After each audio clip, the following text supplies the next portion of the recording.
A new entry in the Paper Mario series comes out in a week. And the recent trailer has people being cautiously optimistic, because they've kind of taken a beating multiple times over as Mr. Miyamoto and Tanabe repeatedly bashed useless gimmick after useless gimmick into the series, and took all of the unique and interesting things that made the original so loved out back to shoot them. Repeatedly. It being yet another series in the fantastic divide of its fan base, where one part has the world's largest hard-on for the originals and refuses to accept anything that isn't a carbon copy of the first two games, and the other half just has bad taste. I'm probably going to be repeating a lot of stuff others have mentioned about the series, but seeing as how Paper Mario is now a series that copy and paste characters and locations, I think it's only fitting that I copy and paste stuff that you've heard. But don't worry, I won't do anything super stupid like take a 5-minute trailer and turn it into a 2-hour video.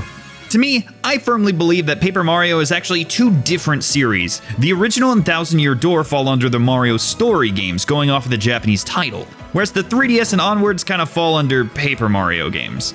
And Super Paper Mario is in that middle ground where it doesn't really fit under either title, and many believe it spelled doom for the series, which it kind of did. Super Paper Mario was the first attempt to really swap things up, and despite that, I still enjoyed the game. It's definitely a weaker entry than Thousand Year Door, but I still had fun with it, and I enjoyed the writing and characters. The NPCs and enemies in the game weren't the most attractive, but at least they were unique. Something that can no longer be said for the series as it regurgitates the same damn Toad, Goombas, and Koopas time and time again. I think it's fine to swap up parts of the game though, which is why I'm actually kind of excited for Origami King. The battles are still turn-based, but you have to shift the stage around in order to maximize your damage. Bosses become a maze where you need to guide Mario through the best and biggest buffs before he delivers a beastly bop onto the baddie. I really enjoy the idea of this, that every battle is kind of a little puzzle. However, going off of what we've seen, it's poorly executed. You see, it appears as though they made the fatal mistake again of not having an experience system, meaning that engaging in battles will just dwindle your resources and provide you with nothing but coins, which if any titles are a tell, you have way too many of, and almost nothing effective to use it on, since every trailer shot had thousands upon thousands of them.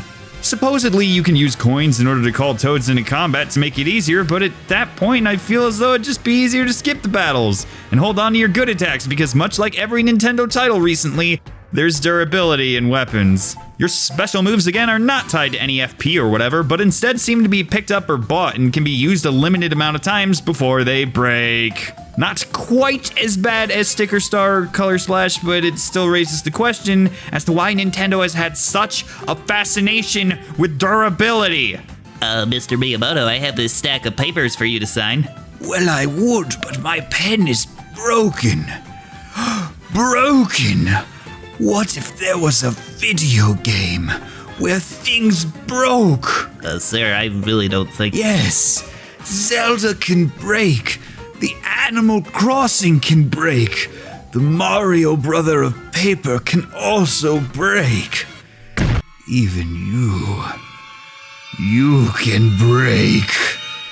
Apparently the origami bosses you get to recruit sort of using your partner, which is pretty cool, but going off of the Fire v Ice, I'm hoping to God that it isn't just a different version of you need this missable Gami to win.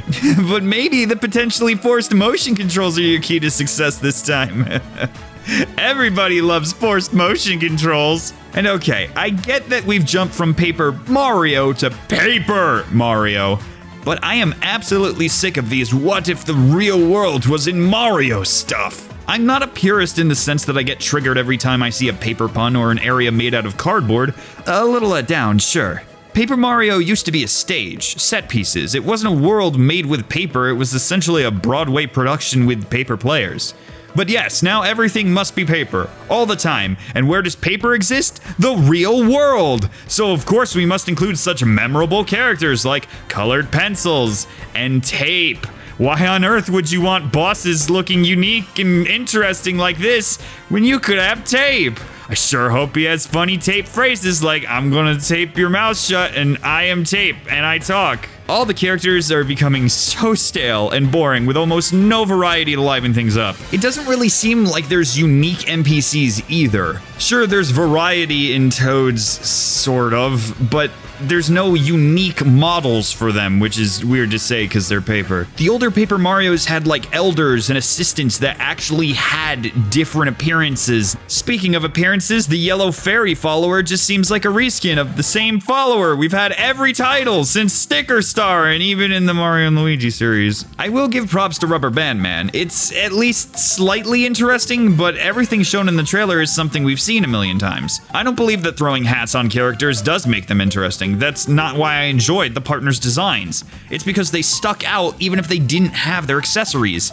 They were not the same model as the other members of their class.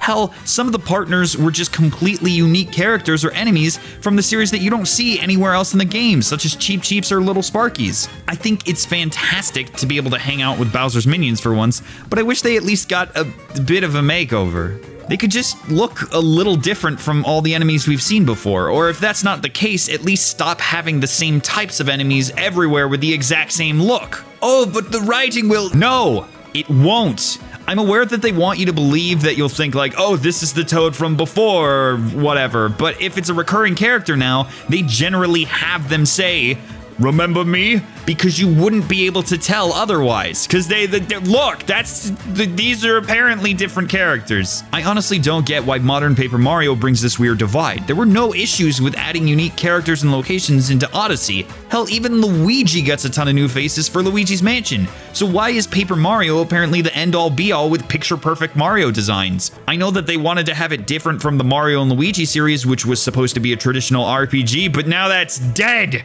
So can Paper Mario be good again? Anyway, let's dive into some more of the stuff that I'm excited for, and what I think might be done well. From the trailer and from interviews, apparently the game is open world-ish. I don't think it's as open world as they're letting on, but I believe they mean it'll at least give you the freedom to choose where you go first, and then you'll be stuck in a linear area. I think it's definitely interesting, and it does give Paper Mario a fresh feel, kind of putting aside the chapters scenario. Going back to the bosses, despite their lackluster appearances, I think the game actually does a good job of building up to them. In the colored pencil area, you see graffiti all over the walls. In the rubber band area, characters are tied up to chairs or crumpled under bands. Despite not being shown in the trailer, it's insanely obvious that there will be a hole puncher boss. I think those types of buildups are very interesting, even if they are going to lead to a hefty sigh when a talking inanimate object leaps out at the end. Story-wise, it does seem a little cookie cutter of bad things happen to Peach, go get the 5 paper whatevers and rescue her, but the tone at the beginning really intrigued me. It was eerie and uncomfortable. I kind of hope that the game does get a lot more tense as it goes on, with more and more characters getting gommied.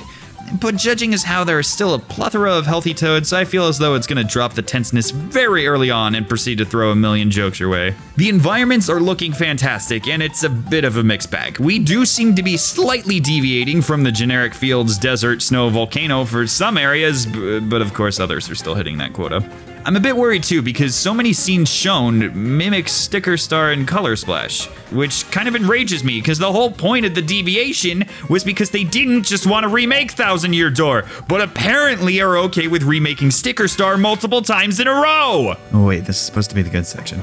The trailer showcased a lot of minigames, and they actually appear to have some depth to them outside of just hammer and jump on things while something else happens. It'll be neat to see all the variety there, and I am a sucker for collectible figures in games. I 100%ed the Wind Waker and Minish Cap figures after all. I am super psyched to hang out with Bowser and his minions. He's always been a favorite of mine in any Mario RPG, and that's generally only doubled when he's reluctantly forced to team up with Mario. He doesn't seem to be a constant party member, but apparently Junior is going to take a bigger spotlight, which should be interesting because he hasn't really had too much time to hang out with Mario in the Forced Bud scenario. Badges are sort of coming back, but instead of giving moves, they seem to give stat boost, and honestly, if the game does give me a reason to get into battles, I'll be pretty hyped. I don't mind the durability of weapons that much so long as there is a need to use them.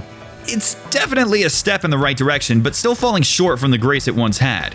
If they just put a bit more effort into making key characters stand out, had action commands not suck again, and gave me a reason to battle, I'd be set, I'd be happy. But you know, I honestly do think that it could be the best Paper Mario title ever. If you're going by my true fact that the first 2 games are actually Mario story games and not Paper Mario.